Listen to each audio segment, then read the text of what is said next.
This is Lasa Explorations. Lasa means taste in Filipino. For us, Lasa is our gateway to learning more about our own culture and history. Because no matter where we're from, meals bring us together. And that's how we'll discover hidden gems of Filipino food, by being with the people who prepare and enjoy them every day. So come along with our band of chefs and food lovers on our first journey to the Cordilleras.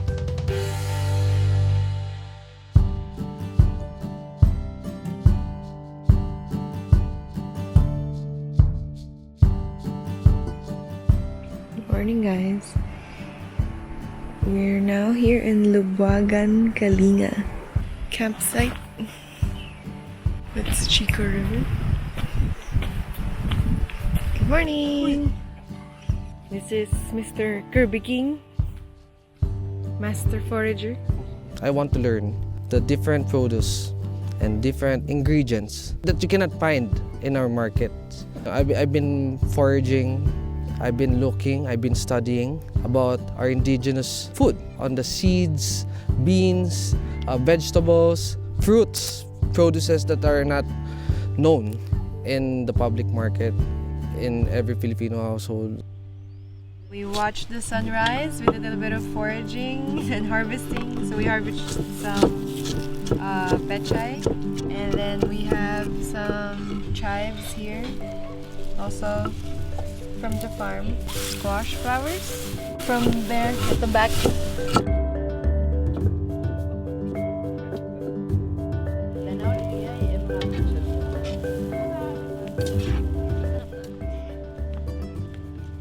Ubod, what they called it. It's the main center. That's where it produces the new leaves and everything. It's edible. We're gonna add it into our soup. We have two habaneros, amkis as they call it. This is the squash leaves and flowers. Ano po ibig sabihin nito? Ito yung mga yung very traditional na pattern, tapos it exists in our weaving. So yun ang pinagawa ko para parang Come for sila canvas. Oo, galing. They've been smoking this overnight. Some itag and longganisa.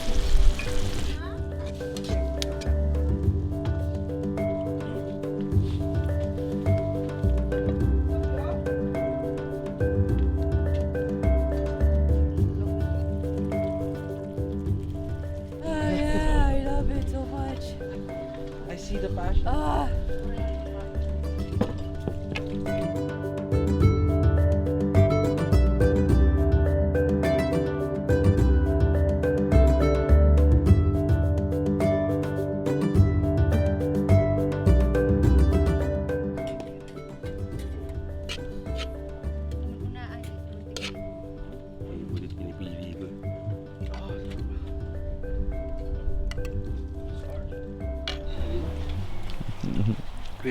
Nguya lang, no? Pero wala akong lulunukin, no? Wala.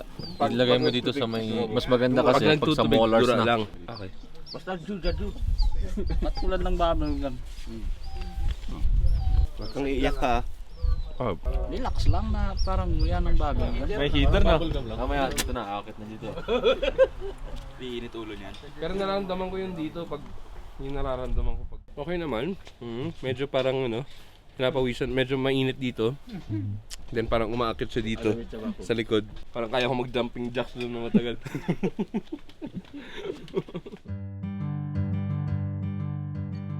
Noon, you only know Kalinga dahil sa kape. Yeah, this one, coffee. So if you see the background, this is a prime forest. Underneath niya is coffee trees. So that's, we are lucky na 70s, 60s, 70s coffee was introduced. So it actually facilitated yung preservation ng forest. Ito, linuluto for special occasions. Ngayon, ginagamit for mga functions. Kasi yun nga, it identifies Kalinga. We are going to cook in Lubuagan, particularly in Lubuagan, we call it kilungoy. filungoy, then the other like tanudan, they call it binungor. First is we have, of course, this is the akung. In Lubuagan, we call it akung. It's endemic sa rice fields sa Cordillera. Cone siya. And then we harvest it from the rice fields. Bihira na ito sa ibang rice fields. May mga rice fields na wala na siya. Yung Taiwan, yun yung golden coal, kinakain niya kasi yung rice stalks. Inuubos niya yun. Ito, hindi siya disturbance sa rice field. Ito rin yung ginagamit sa lime na ginagamit natin sa nganga. With binungor as a dish, babalik yan. This is, other one is kawayan. So it's rabong. Okay. Rabon. It's bamboo shoot. So endemic din ito dito. And then, Yung saging, we call it pukoy. ito, This is, we call it ngoyay. So this came from your From garden? our from own our garden. garden. Ito, Yeah. ngoyay. Tapos ito, from our own garden, this one and this one also. Kaisop, this is the smaller one. So this is kaisop. And this one is inga. We call it inga. Which is ear. tenga. Yeah. Tenga. This grows sa dead trees. Yun yung major na ingredients. Yeah, and one of Pwedeng magdagdag like yung kechis. kechis. This is we call it kechis or cardis. green Yeah, peas. green peas. Bagoong.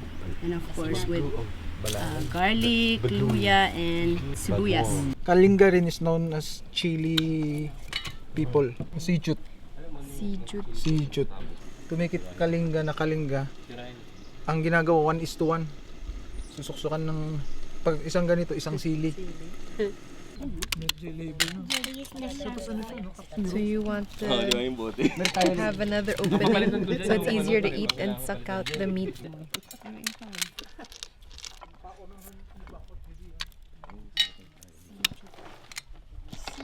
Kadyos yata ito eh.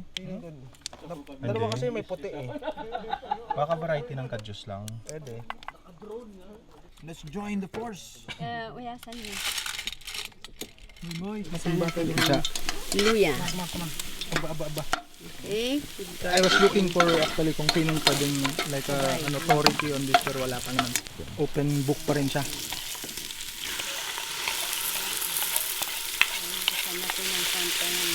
So we put parang 1 liter na tubig. So we wait until it's boiling. We don't know yung date niya, kung sino yung nagsimula na tinawag na binungor and it became a Kalinga dish. Pero we're lucky to have it now. So you can recreate pa siya.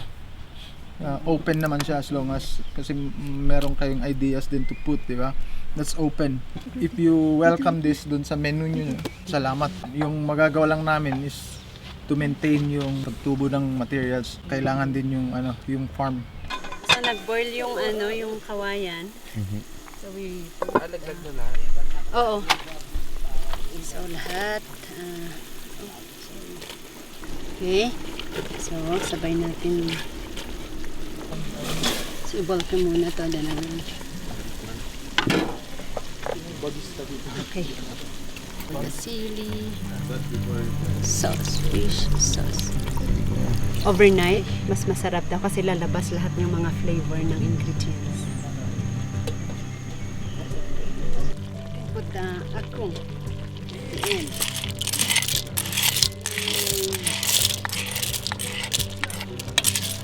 Ayan, so Linuluto for special occasions. Ngayon, ginagamit for mga functions. Kasi yun nga, it identifies Kalinga. pwede nyo, you can taste na. Parang siyang adobo, pwede mo iwan lang. Oo, di ba? Oo.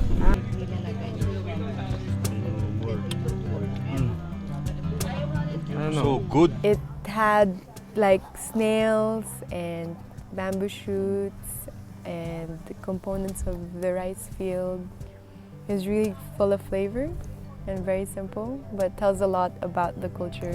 A while ago, our host was saying, here in Lubuagan, even if you're from this side of the mountain, you may speak a different dialect on the other side of the mountain. It makes me all the more excited. Like, I know there's a lot we didn't know, but I didn't know that there's so much that we didn't know.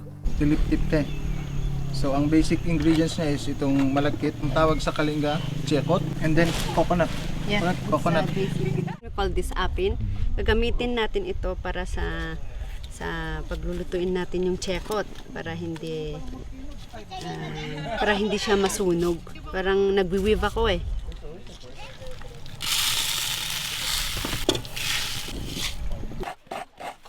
Mountain man.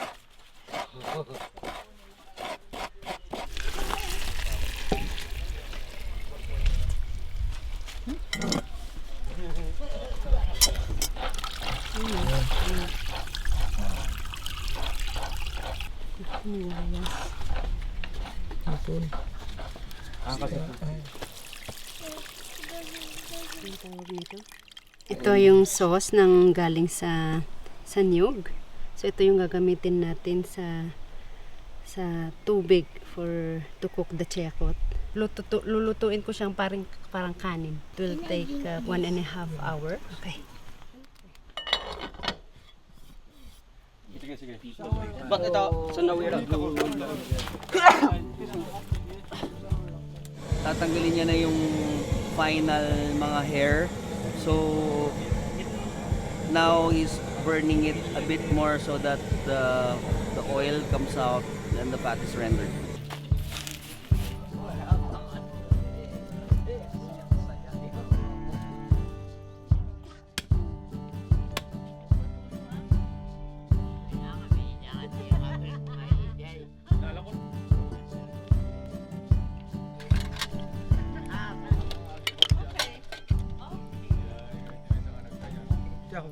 The pork. It's delicious as it is. Sobra. The secret ingredient is there is no secret ingredient. It's just salt. I'm just so happy that old friends like Roel Bimueg and Irene just embraced us like family. Here in the mountains, we celebrate everything. We celebrate joy, pain, anything. Cordillera cuisine for me is very straightforward. All we need is salt. But more than that, it's the community, butchering a pig, waiting for it to be cooked, and having fun. Today, I hope all these dishes would be like an inspiration for other chefs or dishes.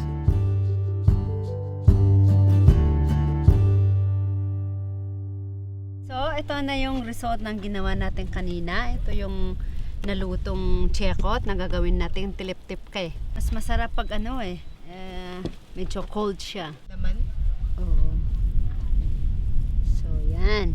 Gawa tayo ng maraming tilip-tip kay. Hindi na kailangan ng latik o... Oh, hindi na. Hindi na. Oo. Papanis Okay. daw yung nyog. Kailangan ubusin With lahat. coffee. Itong Filipino mochi. Oh.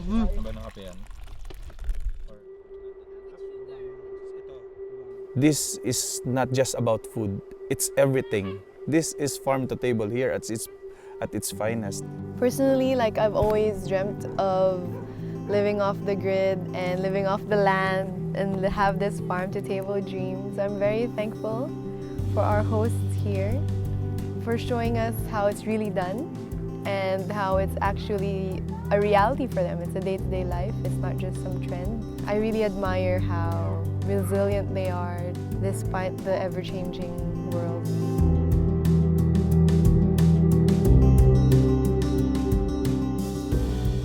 We depend life from our natural resources, our forests, our rivers, our rice terraces, our pasture land. The common thing that is of all the Cordillera is to live in community. All of us as indigenous communities wants to live as community as we are. And I think Ifugao, Bonto, and all the provinces of the Cordillera wants to live as they were oriented by their own ancestors.